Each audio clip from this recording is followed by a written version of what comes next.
I'll start this conversation by talking about the M&HCV space. You have seen good amount of growth in the past 6 to 7 months, but you all know it's because of a very low base coming. So going ahead, do you think this kind of growth will continue in the M&HCV space? I sure hope so.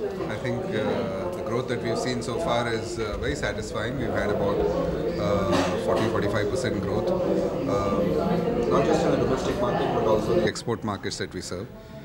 And we are also seeing some rebound in our LCV performance. M&HCV market is extremely difficult to predict, so I could give you a forecast, but it could be wrong.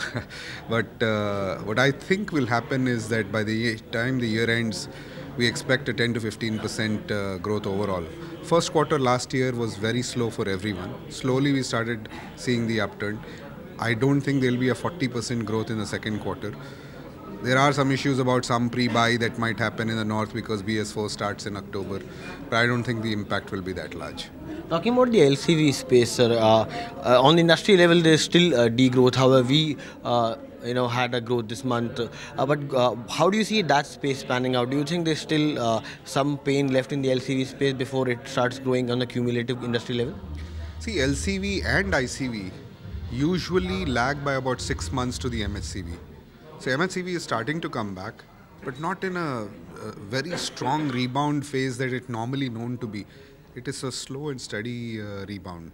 So LCV is likely to come back maybe in the next 2 to 3 months. There is pent-up demand, and I think as MHCV picks even more, I think LCV will also pick up. Now, talking about the general economic sentiment, the mining sector has started to open. GST obviously is going to be a very big factor if it implements on the time. And the whole mega infra push which the government is talking about, whether it be smart cities and everything, what kind of impact will that have in the CV space? I think it will have a tremendous impact. Our industry runs on 3 main pillars. First is obviously the biggest one is the general economy. If the general economy is doing well, things should go. But equally, there is a focus on the improvement in infrastructure spend. As they build more roads, now they're saying that they're going to build a lot more roads.